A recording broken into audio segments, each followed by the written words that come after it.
Most traders don't lose because they take the wrong trade. They lose because they never take the right trade big enough to matter. Let me say that again slowly. Most traders don't lose because they take the wrong trade. They lose because the one time the market finally aligns with their vision, their discipline, and their preparation, they size so small that the victory is meaningless. And the irony, the very same traders who brag about diversification for safety are the ones who quietly fear their own strategy. Before we go deeper, let me ask you something. Comment. Hook. If you found the perfect setup, the kind you've dreamed about for years, would you dare to go big? Comment your honest answer below. Because today, we're going to peel back a rule that goes against everything modern financial education teaches you. A rule Jesse Livermore lived by. A rule that built and destroyed fortunes. A rule so psychologically uncomfortable that most people will reject it before they even understand it. The anti-diversification rule. Now, don't misunderstand it. Livermore didn't gamble blindly. He didn't bet big on anything. He bet big on one thing: conviction. And conviction, real conviction, is rare. You can't manufacture it. You can't fake it. You can't diversify your way into it. Conviction is earned through screen time, losses, pain, patience, and the brutal clarity that comes from watching the market expose every weakness you thought you didn't have. What made Livermore legendary was not just his timing, not his chart reading, not even his market intuition. It was his ability to press his advantage when the rest of the financial world was paralyzed by fear. And if you think that pressure doesn't exist today, think again. Modern traders face a battlefield even worse. Too much information, too many gurus, too many indicators, too many tiny trades, too much fear hiding behind the word diversification. You diversify because they told you it's safe. You diversify because you don't trust your own analysis. You diversify because you'd rather be kind of right than risk being completely wrong. But here's the twisted irony of markets. Being kind of right is often indistinguishable from being completely wrong. A little profit spread across too many mediocre positions is the slow bleed of the modern trader.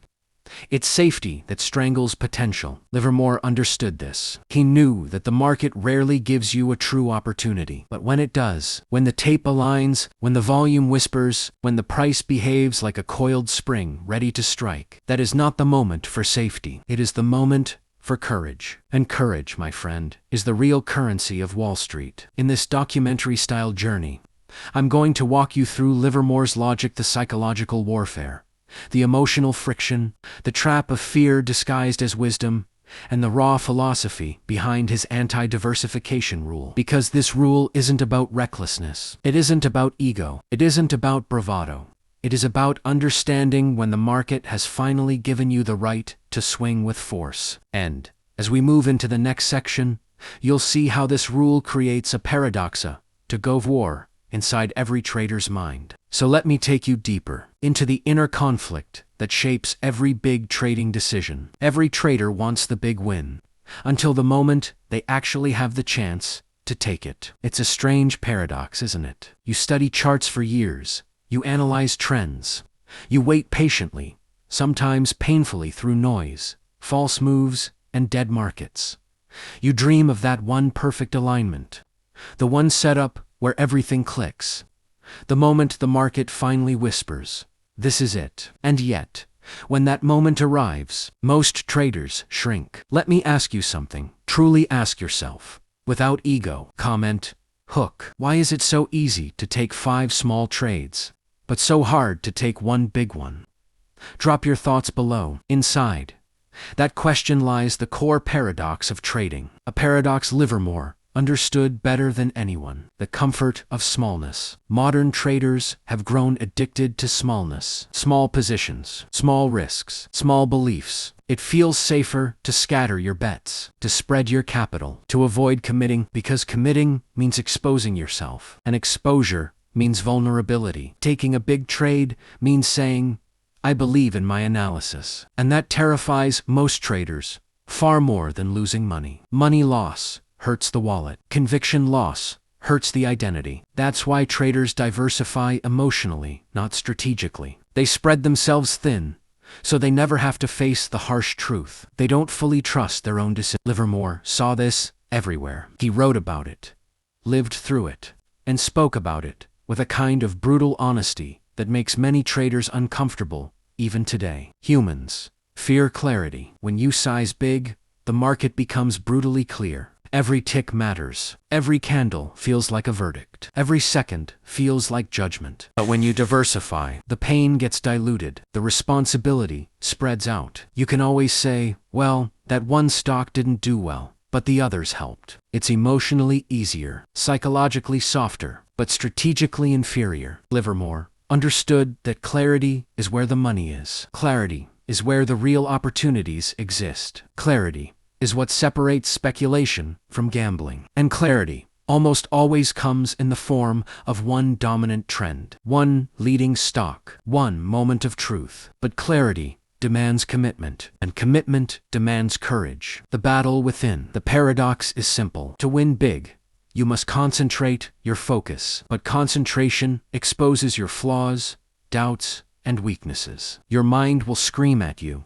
what if I'm wrong? What if I lose everything? What if I misread the chart? But here's the beautiful irony. You never ask yourself, what if I'm right? Livermore always asked that question. He treated opportunity like a predator treats prey. Silent, calculated, patient. But when the moment came, uncontrollably aggressive. Most traders are predators who never strike. They stalk for months, only to walk away when the prey finally slows down. The fear of responsibility. The biggest reason traders avoid betting big on one stock isn't risk, it's responsibility. If you build a concentrated position, the outcome points directly back to you. Your analysis, your skill, your judgment. But diversifying gives you an exit door, an emotional escape hatch, a way to blame the market instead of yourself. Livermore didn't allow that luxury. He forced himself into responsibility. He stepped into the fire willingly. He knew the only way to become great was to accept that greatness requires accountability. And as we move into the next section,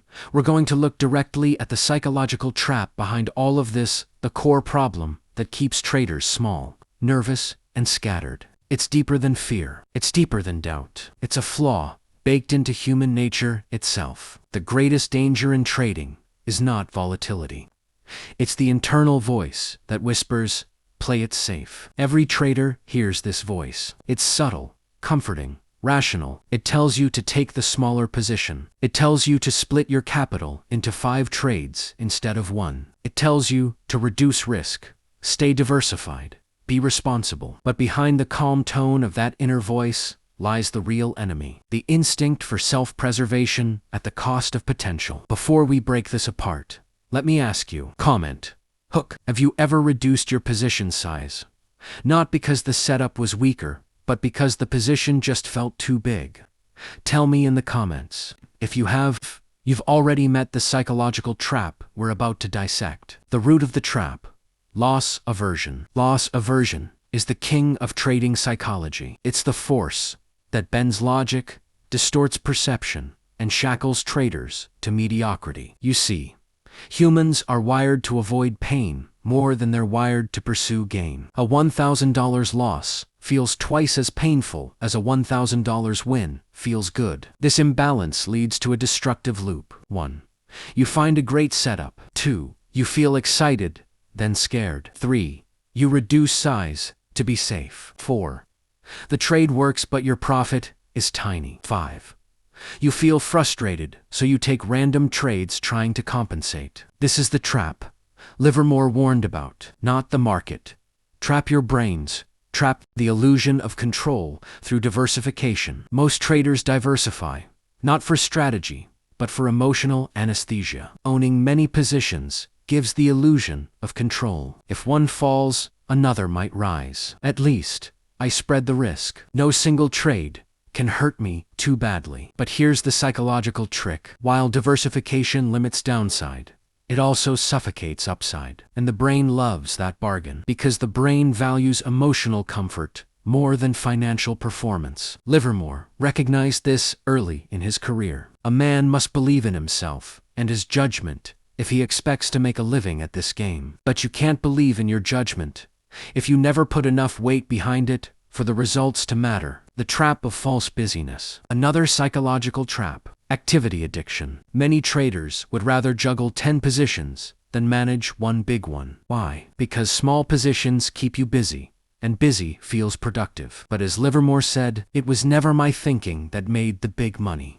It was always my sitting. 10 small positions distract you. One big position disciplines you. 10 small positions create noise. One big position demands clarity. 10 small positions keep you emotionally numb. One big position makes you feel everything. And feeling everything is terrifying. The fear of looking in the mirror. Here's the painful truth. The real reason traders avoid concentration is because a concentrated trade is a mirror. A mirror that reflects skill or lack of it. A mirror that exposes doubt, weakness, hesitation, or ego. A mirror that forces you to confront whether you're actually a trader or just someone who trades. Diversification disguises that mirror. Concentration shatters the disguise. And Livermore flawed, brilliant, intense. Livermore chose the mirror every single time. He believed that to trade like a professional, you must be willing to stake your belief when the market confirms it. And as we move into the next section, we're going to explore exactly how he thought about these traps. Not philosophically, but with ruthless practicality.